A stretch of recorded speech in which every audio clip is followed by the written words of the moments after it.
हुकूमत पंजाब की तरफ से PSDF Pakistan skill development fund Tabeer programme आया है, जिसके अंदर आपको स्किल सिखाए जाएंगे, आपको वर्क सिखाया जाएगा और इस आपको एक लैपटॉप दिया जाएगा हुकूमत पंजाब की तरफ से, वो भी बिल्कुल फ्री। उसके अलावा आपको माहाना वजीफ़ा दिया जाएगा और आपको एक नेटवर्क वाईफाई का कनेक्शन दिया जाएगा।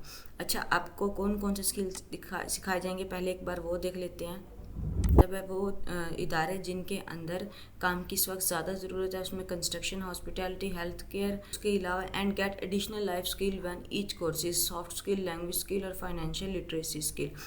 अच्छा, आप में से कुछ लोग होंगे जो ऊपर वाले काम सीखना चाहते होंगे, कुछ लोग होंगे नीचे वाला काम सीखना चाहते होंगे। तो जो ऊपर वाला काम सीखते हैं वो भी इसके लिए अप्लाई कर सकते हैं, जो नीचे वाला सीखना चाहते हैं वो भी इसके लिए अप्लाई कर सकते हैं। आपने अगर आप ऊपर वाले वर्क में से किसी एक को नहीं सीखना चाहते तो आप नीचे वाले स्किल के लिए भी अप्लाई कर सकते हो। अप्लाई एक ही करना पड़ेगा और वो आपको सिखा इनमें से आपकी मर्ज़ी से देंगे। उसके लिए अगर आपको जो सहूलतें हैं जो वो मिलेंगी, वो क्या, अगर इंटरनेशनल सर्टिफिकेट, आपको बैरून मुल्क का सर्टिफिकेट मिलेगा, यानी कि जो आपकी डिग्री होगी, आपको जो इसके बाद सनद मिलेगी वो इंटरनेशनल सर्टिफिकेट होगी। कन्फर्म जॉब प्लेसमेंट, आपको नौकरी भी दी जाएगी। उसके बाद अर्न इन फॉरिन करेंसी, आप बाहरले मुल्क के पैसे भी कमा सकते हो, यानी कि आपको वो काम सिखाए जाएंगे जिससे आप बाहर यहाँ बैठ के भी बाहर से पैसा कमा सकते हो। वीज़ा सपोर्ट, और आपको अगर आप बाहर जाना चाहो तो वीज़ा सपोर्ट भी दिया जाएगा। उसके अलावा एलिजिबिलिटी क्राइटेरिया कि इसके लिए कौन कौन अप्लाई कर सकते होना चाहिए। पंजाब का रिहायशी होना चाहिए, उम्र 18 से 35 साल की होनी चाहिए और एजुकेशन क्या होगी, मिनिमम मैट्रिक होनी चाहिए, यानी कि आप 10 पढ़े भी इसके लिए अप्लाई कर सकते हैं। और ये टेस्टिंग एंड सर्टिफिकेशन ये हम पहले ही बात कर चुके हैं। उसके बाद आ जाते हैं ट्रेनिंग सेक्शन एंड एडमिशन के लिए कि आपका एडमिशन कैसे होगा। पहला स्टेप क्या होगा, इनिशियल स्क्रीनिंग। सबसे पहले हम जैसे अप्लाई करेंगे, अप्लाई करने के बाद करेंगे और ये एक बार पहले स्कीम आ रहा है, ये फेज़ 2 है। अच्छा, एक पहले हम अप्लाई करेंगे, अप्लाई करने के बाद कुछ कैंडिडेट शार्ट लिस्टेड होंगे, यानी कि कुछ को वो सिलेक्ट कर लेंगे। जिन्हें वो सिलेक्ट कर लेंगे फिर वो उनको मैसेज, कॉल या ईमेल बताएंगे कि आपका सिलेक्शन हो गया है। फिर उसके बाद उन्हीं जिन्हें 2 से 12 वीक की ट्रेनिंग दी जाएगी, उन्हीं को फिर उनके लिए जो ट्रेनिंग देने के बाद फिर उनका एक टेस्ट होगा। जो टेस्ट क्लियर करेंगे फिर उनको क्या करेंगे, क्लियर करने के बाद उनको जॉब दी जाएगी। GGC रीजन है, ये गवर्नमेंट के इदारे हैं। फिर कि आपकी जो जॉब होगी वो इंटरनेशनल जॉब प्लेसमेंट होगी। इसका मतलब है जो आपको जॉब मिलेगी वो हायर लेवल की मिलेगी, लोअर लेवल की नहीं मिलेगी। और उसके लिए उन्होंने यहाँ पे इदारा लिखा है GGC।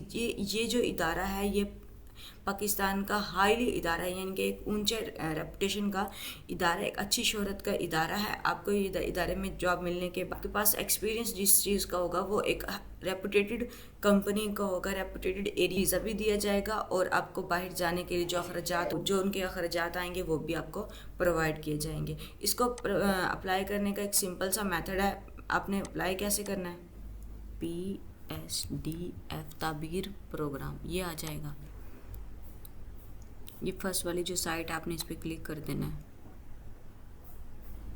अब देखिए ये इनरोल नाउ पे क्लिक करें। जैसे आप सबसे पहले आपने आना है, यहाँ पर नेम लिखना है। नेम आपने वो लिखना है जो आपके ID कार्ड पर लिखा हो। ईमेल आपने वो देनी है जो आपके फ़ोन में भी हो, अगर आप लैपटॉप यूज़र हो तो आपके लैपटॉप में भी, और सबसे ज़्यादा वही ईमेल आप इस्तेमाल कर सकते हो। फिर उसके बाद जेंडर, अगर मर्द हो तो मेल आ जाएगा और अगर औरत हो तो फीमेल आ जाएगा। उसके बाद फ़ोन नंबर, सबसे ज़्यादा इसको अप्लाई करने के लिए फ़ोन नंबर है। फ़ोन नंबर क्यों है, क्योंकि अगर आप अप्लाई करते हो उसके बाद आपको एक OTP रिसीव होता है। अगर आपका OTP रिसीव नहीं होगा तो आपका ये अकाउंट लॉगिन ही नहीं होगा।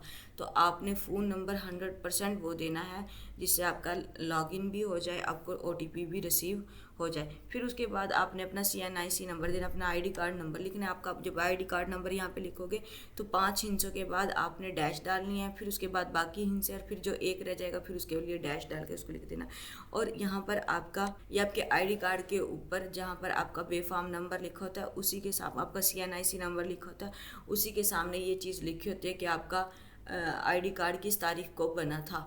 तो आपने वो वाली तारीख यहाँ पर लिख देनी है। आपने यहाँ पे आना है, ये इसको क्लिक करें और इसको क्लिक करने के बाद पहले आपने यहाँ से जो साल है ना उसको इंतखाब कर लेना है।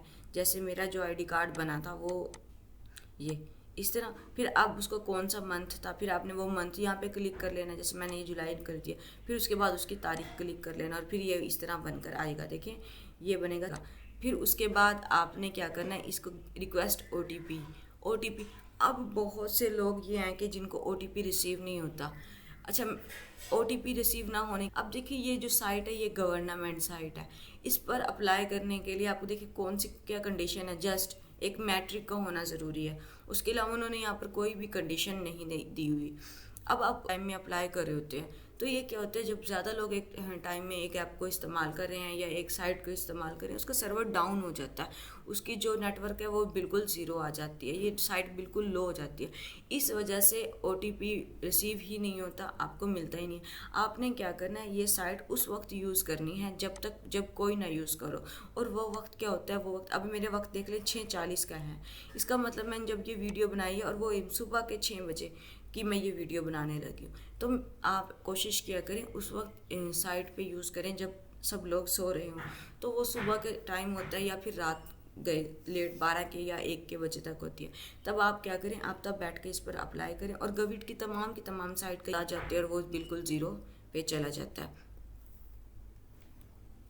अब आप ये देखिए टाइम देखिए 6:45 का और OTP रिसीव हो गया है मुझे।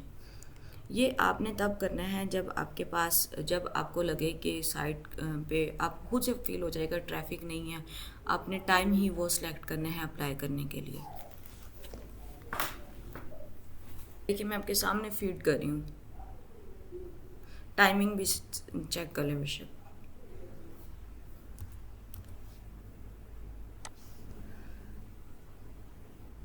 और ये देखिए सेम 6:46 AM और डेट सब कुछ सेम है।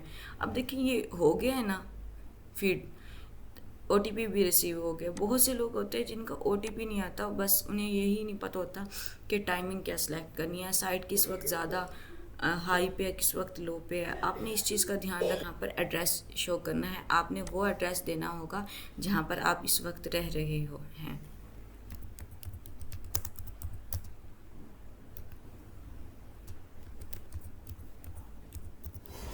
उसके बाद आपका डिस्ट्रिक्ट, आपका ज़िला कौन सा बनेगा यहाँ पे बताएं इसमें। फिर उसके बाद आपकी तहसील, उसके बाद उम्र कितनी है आपकी, उसके बाद इंस्टीट्यूशन यानी कि जहाँ से आपने अपनी सबसे ज़्यादा तालीम हासिल की है ना, वो यहाँ पर आपने लिखनी है। आपने तालीम कहाँ से हासिल किया, जैसे अगर आपने मैट्रिक की हुई है, मैं मैट्रिक के लिए बोलती हूँ, तो मैट्रिक के लिए आपने जिस स्कूल से मैट्रिक की होगी उसका नाम यहाँ पर आपने उस स्कूल का नाम यहाँ पे लिखना है। जिन्होंने FA किया हुआ है वो उस कॉलेज का, जिन्होंने मास्टर किया हुआ है उस यूनिवर्सिटी का नाम यहाँ पे लिख देना।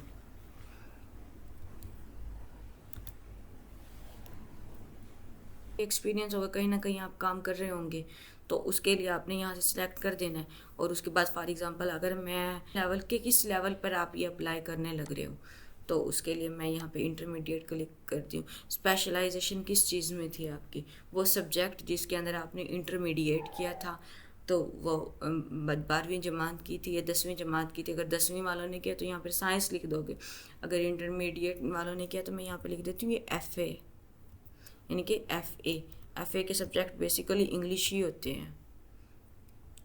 अच्छा, अब उन्होंने ये मैंने लड़की का अप्लाई किया ना, तो यहाँ पे सिर्फ जो ऑप्शन आता है ना वो लड़की के लिए नर्स आता है। यानी कि एक बार यहाँ पे नर्स आप सिलेक्ट कर दें, बाद में जब आपने अप्लाई करना होगा, जब आप शॉर्ट लिस्टेड होंगे तो वो उसके सामने वो जो मैंने 6 शुरू में दिखाए थे वो खुद ब खुद आपको सिखाना शुरू कर देंगे। तो लड़कियों ने इसके लिए नर्स अप्लाई करना है और लड़कों ने इसके लिए कोई भी एक चीज़ अप्लाई कर देना, लेकिन लड़कियों ने 100% नर्स ही करना है। उसके बाद रिक्वायर्ड क्वालिफिकेशन सर्टिफिकेट, आपका उसके पास सर्टिफिकेट है, तो अगर इनके अंदर वो आ जाता है, इसके अंदर किसी ने DAE किया हुआ है मैकेनिकल इलेक्ट्रिकल सिविल में, अगर किया हुआ है तो ठीक, वरना यहाँ पे अदर पे क्लिक कर दें और नीचे आकर उस सर्टिफिकेट का या उस चीज़ का यहाँ पर नाम लिख दें जो आपने की हुई है। Do you have CGGC work experience, मैंने शुरू में भी बताया था CGCC एक गवर्नमेंट का इदारा है, हाई लेवल का है। क्या आपने वहाँ पर काम किया हुआ है? वो अगर किया हुआ है तो आप उसको यस कर दोगे, अगर नहीं किया हुआ तो आप इसको नो कर दोगे। Do you have basic English, की आपको थोड़ी बहुत इंग्लिश आती है? तो कह रहे हैं यस या नो, तो यस आती है तो यस कर देंगे। उसके बाद अपलोड रिज्यूमे, यहाँ पर आपने अपनी CV अपलोड करनी है और वो किस फॉर्म में होनी चाहिए? PDF की होनी चाहिए, डॉक्स की फॉर्म में आई और टेक्स्ट की फॉर्म में होनी चाहिए। तो सबसे अच्छी जो फॉर्म होती है ना वो PDF होती है। आपने अपनी जो आपकी CV अगर पहले से बनी हुई है तो वेल एंड गुड, अगर नहीं बनी हुई तो उसको PDF की फॉर्म में बनाकर यहाँ पर अपलोड कर दें।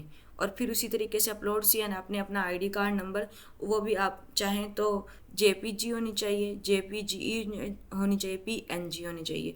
ये तस्वीरों की फॉर्मेट है कि तस्वीर इस फॉर्मेट में होनी चाहिए तो ही आपका अप्लाई होगा।